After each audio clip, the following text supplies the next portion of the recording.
For over 6 weeks, young Cody, only 5 years old, had been sleeping in a tent in his backyard, drawing the curious glances of his neighbors.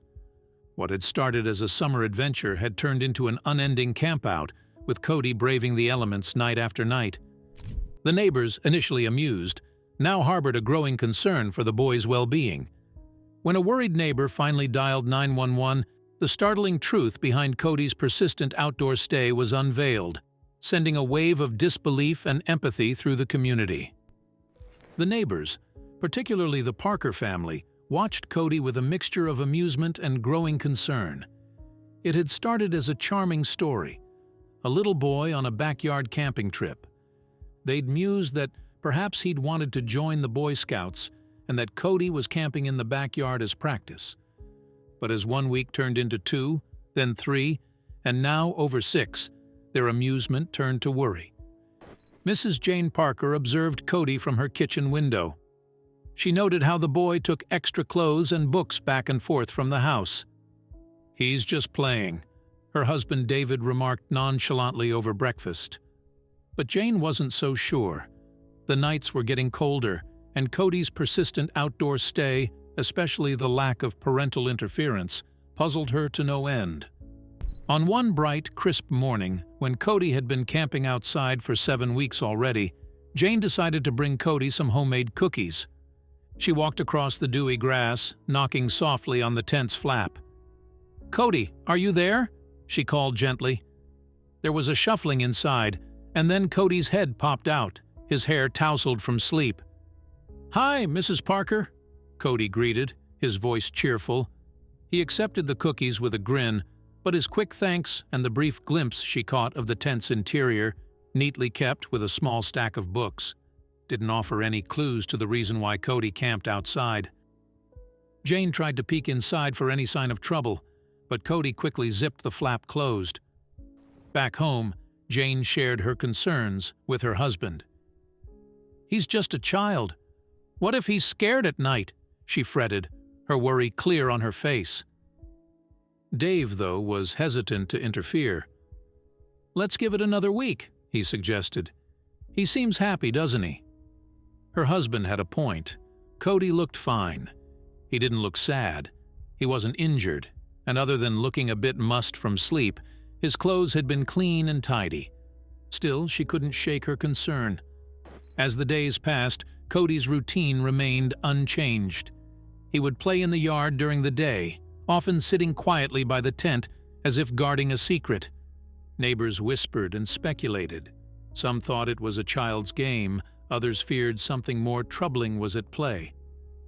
Stranger still, Cody's parents were hardly seen around town.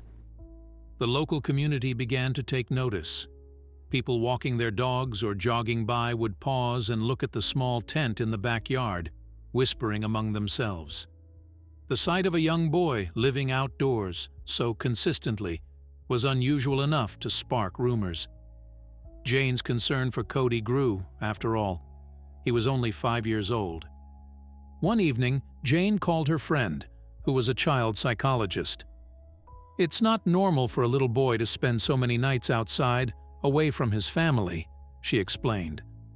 Her friend agreed, suggesting there might be an underlying issue she was not aware of that explained Cody's situation.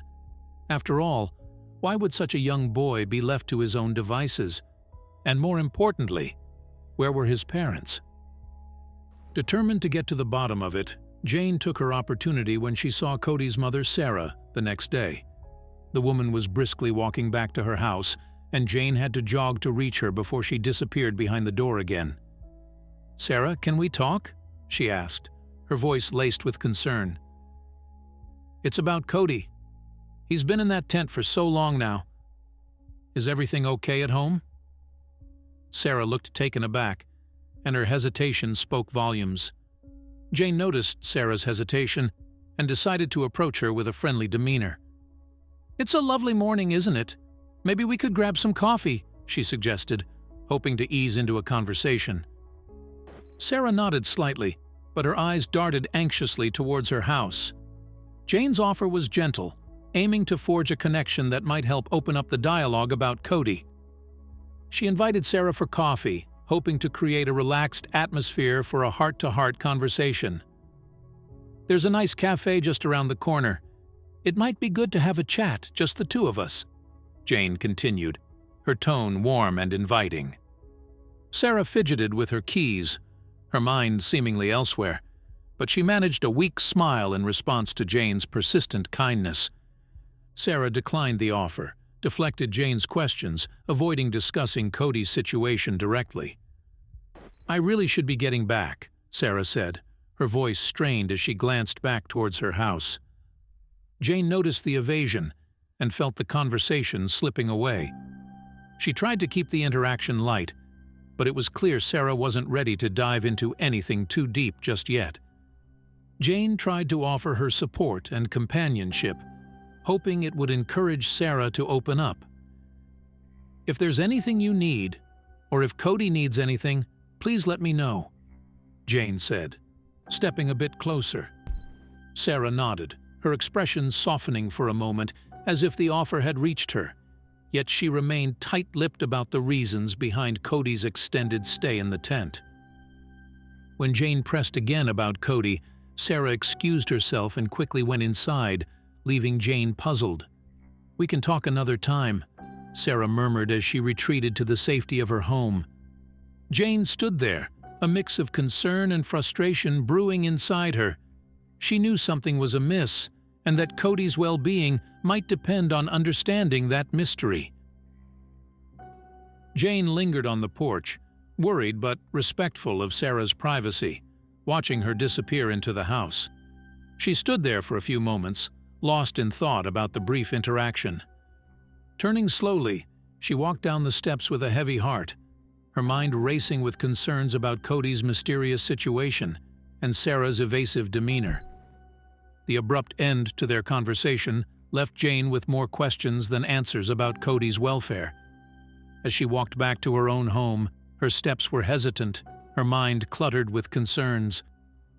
Why was Cody left to sleep outside for so long? Why was Sarah so reluctant to talk? The lack of answers only deepened her resolve to find out the truth. Feeling stymied but determined, Jane decided to discuss the matter further with her husband. She needed another perspective.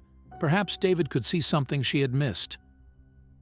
As soon as she reached home, she found David in the living room, deep in a book, and quickly sat down to relay the day's troubling events.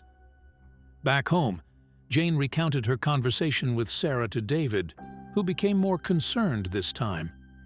His expression grew serious as he listened to Jane describe Sarah's hurried departure and her guarded responses. "This doesn't sound right," David muttered, setting his book aside. He leaned forward, rubbing his chin thoughtfully, clearly troubled by the implications. David agreed that Cody's prolonged outdoor stay was unusual and troubling, especially given the evasive responses from Sarah. "We need to do something," he said firmly. "It's not normal, and it's not safe for him to be out there alone at his age." They both sat, pondering the situation, knowing they couldn't just stand by and watch. Something needed to be done, and soon. They discussed different ways they might assist or intervene, considering the odd nature of the situation. "Maybe we could offer to have Cody over for dinner," Jane suggested, looking for non-intrusive ways to bring him out of the tent. David nodded, mulling over community resources that could discreetly offer support without alarming Cody or Sarah too abruptly. Both felt a responsibility to ensure Cody's safety, deciding to keep a closer watch on him.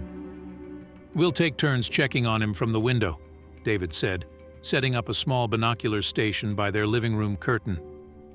Jane agreed, feeling more at ease with a plan to monitor Cody's activities, hoping to catch any signs of distress or further unusual behavior.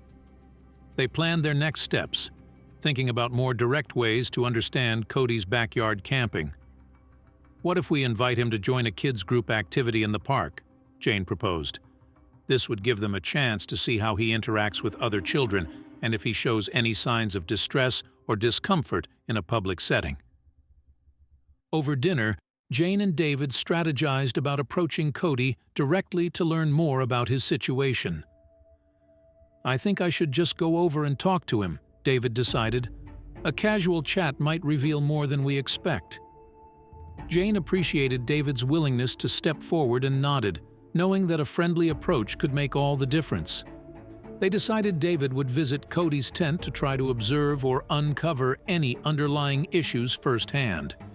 I'll take him some snacks, make it look casual, David planned, already thinking about the best time to approach. Jane felt a mix of anticipation and anxiety, hoping this direct contact would finally shed light on the mysterious circumstances surrounding Cody's campout. David planned to go the next day, hoping to catch Cody in a candid moment for a friendly chat. He thought a casual approach would make Cody feel at ease and perhaps more willing to share about his extended stay in the tent. David prepared some questions and practiced keeping his tone light and non-threatening as he envisioned their talk. They discussed potential scenarios and how to handle them, aiming to maintain a neighborly and supportive approach. What if he is just shy? Or what if he's hiding something he thinks he shouldn't? Jane pondered. David agreed they should tread lightly but assertively, ensuring Cody felt supported rather than interrogated, keeping the conversation open and friendly. Their conversation ended with a resolve to take gentle action but prepared to escalate their concerns if necessary. We'll start soft, but if it seems like Cody's well-being is at risk, we'll have to consider stronger steps, David concluded. Jane nodded, feeling a mix of nervousness and determination as they planned how to engage with Cody sensitively yet effectively. The next morning, David walked over to Cody's tent, calling out friendly greetings as to not startle the boy. "Hey Cody, it's Mr. Parker. Just wanted to say hi and see how you're doing," he announced cheerfully as he approached the tent. His voice carried a warm, inviting tone, hoping to put Cody at ease right from the start. He knocked on the tent flap, announcing himself and asking if he could join Cody for a moment. "Can I come in for a bit? Brought some snacks?" David said, holding up a bag of cookies. He waited, hoping his friendly gesture would be enough for Cody to welcome him inside, or at least to start a conversation. Cody peeked out, greeted David with a brief smile, but didn't allow him inside the tent. "Hi, Mr. Parker," he said quickly, clutching the tent's zipper in his small hand. His eyes flickered with a mix of curiosity and caution as he stood at the entrance, making it clear that the interior of his tent was off-limits. David attempted to engage Cody in conversation about his camping, asking if he liked sleeping outside. "Yeah, it's fun," Cody responded with a shrug, looking around the yard as if to avoid eye contact. David tried to probe a little deeper, asking about his favorite part of camping, but Cody's answers remained superficial and unrevealing. Cody was evasive, giving vague answers about enjoying the outdoors and quickly changing the subject. "I like the stars," he mentioned briefly, then darted his attention to a nearby tree. "Look, a squirrel!" he exclaimed, pointing away, using the distraction to steer the conversation from his continuous nights in the tent. Cody was polite but reserved, quickly excusing himself and closing the tent flap after a short talk. "I gotta go now, Mr. Parker," he said, his voice gentle, yet firm. David nodded, understanding the dismissal, as Cody zipped the tent shut, leaving him standing outside with a handful of unanswered questions. Cody thanked David warmly for the cookies Jane had brought the previous day, but remained guarded about his reasons for camping. "Thanks for the cookies, they were really good," he smiled, handing David the empty plate. As he took the plate, David sensed Cody's reluctance to share more, and the boy quickly retreated into his tent after the brief interaction. Returning home, David shared with Jane that Cody had avoided discussing his reasons for staying in the tent. "He was polite but kept changing the subject whenever I got close to asking why he's out there," David explained as they sat in the kitchen. Jane listened intently, her face drawn with concern as she absorbed every detail of David's encounter. Jane was anxious for any clues, but David could only confirm Cody's reluctance to share details. "He thanked me for the cookies, and that was about it," David continued, showing Jane the empty plate Cody had returned. They both sighed, frustrated by the lack of information and Cody's careful avoidance of their questions.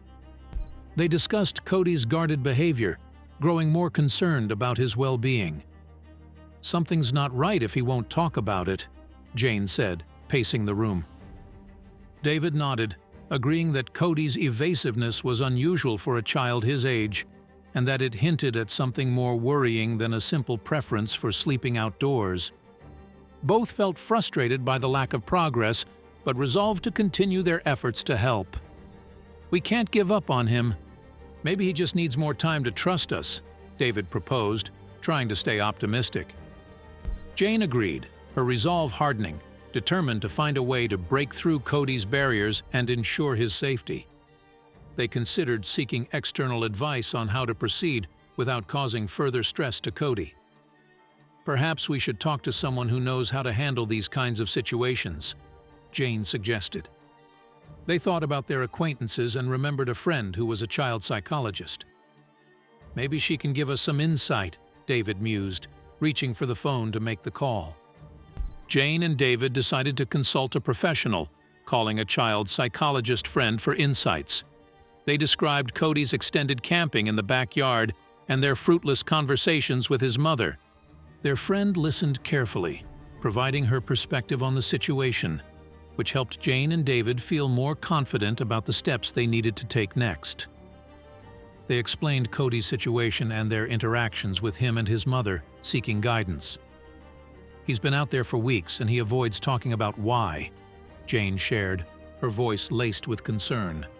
The psychologist suggested several possible reasons for such behavior, but stressed the importance of ensuring Cody's safety as a priority. Based on the advice received, they agreed it was time to involve local authorities to ensure Cody's safety. "We need to do this carefully but firmly," the psychologist advised. Feeling the weight of their decision, Jane and David prepared to take the necessary steps to bring in outside help, hoping it would lead to the best outcome for Cody. Feeling a mix of apprehension and duty, they contacted the local police to share their observations. Jane made the call, her voice steady but tense. "We believe a child in our neighborhood might be in a troubling situation," she explained.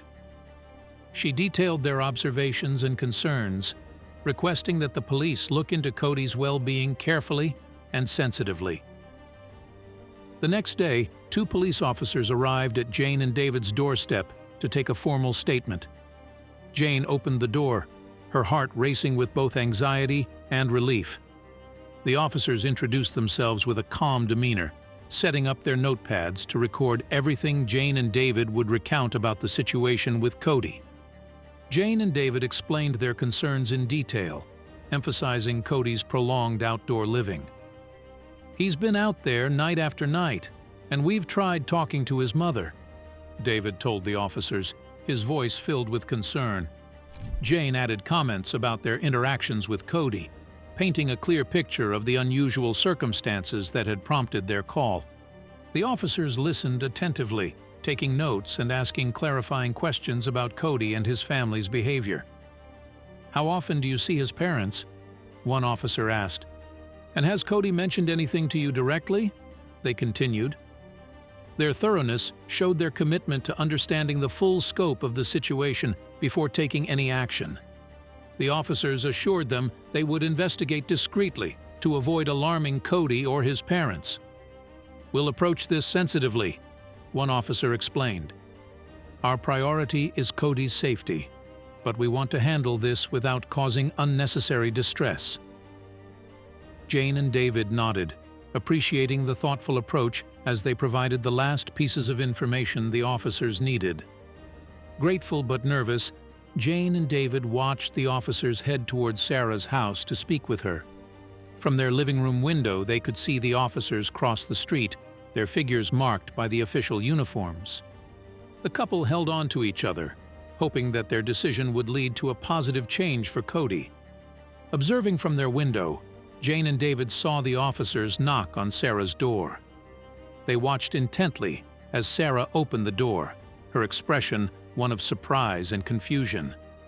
From their vantage point, Jane and David could see the formal demeanor of the officers as they introduced themselves, preparing to delve into the reason for their visit. Sarah answered, looking surprised to see the police. She spoke with them outside her front door. Her body language was tense, hands clasped tightly in front of her as she listened to the officers. Jane and David could only see her nod occasionally and respond with brief comments, the details of her conversation obscured by the distance. The officers explained their reason for the visit, citing concerns for Cody's welfare reported by neighbors. They spoke clearly but kindly, ensuring Sarah understood they were there to help, not accuse. Although Jane and David couldn't hear everything, the serious nodding from Sarah indicated she was beginning to grasp the gravity of the situation. Jane and David strained to overhear the conversation, but couldn't catch the details from their vantage point. They moved as close to the window as they could without being seen, catching only fragments of the exchange. Welfare check, neighbors' concern, and Cody's well-being were snippets they picked up, piecing together the gist of the discussion. The police concluded their initial talk with Sarah and moved towards the backyard, signaling their intention to speak with Cody directly. Jane and David watched as the officers walked with purposeful steps across the yard, their expressions professional but empathetic. They knew this next part of their inquiry could be crucial in understanding Cody's situation more fully. The officers approached Cody's tent, announcing themselves before gently knocking on the flap. "Police, just here to talk," one officer called out in a soft tone. They waited patiently, giving Cody a moment to adjust to the unexpected visit. This approach was meant to ease any anxiety he might feel at the sight of two uniformed adults at his temporary doorstep. Cody, startled by their presence, cautiously opened the flap and peeked out. His eyes were wide, a mix of curiosity and nervousness on his young face as he saw the police officers standing there. "Hi there," he greeted them timidly, holding the flap open just enough to show his face without fully exposing the inside of his tent. The officers introduced themselves kindly, asking Cody a few gentle questions about his living arrangement. "How long have you been camping out here, Cody?" one officer asked, keeping his voice friendly. Cody shuffled on his feet, looking down at the ground as he answered, "A while." The officers nodded understandingly, trying to make him feel comfortable. Cody hesitated, but eventually invited the officers to look inside his tent. "You can come in if you want," he said quietly, stepping back to allow them entry. The officers exchanged a brief look of relief. Being invited in was a good sign of gaining Cody's trust, which could help them better understand his circumstances.